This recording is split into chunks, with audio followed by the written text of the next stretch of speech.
28ویں روزہ کی دعا۔ بسم اللہ الرحمن الرحیم۔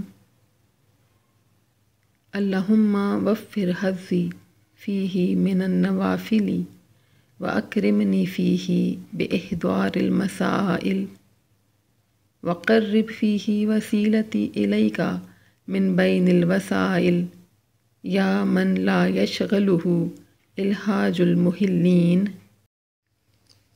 ترجمہ۔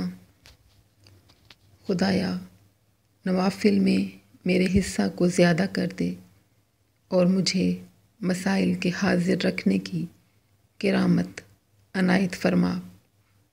میرے وسیلہ کو تمام وسائل سے قریب تر بنا دے، اے وہ خدا کہ جسے مختلف فریادیوں کی فریاد مشغول نہیں کر پاتی۔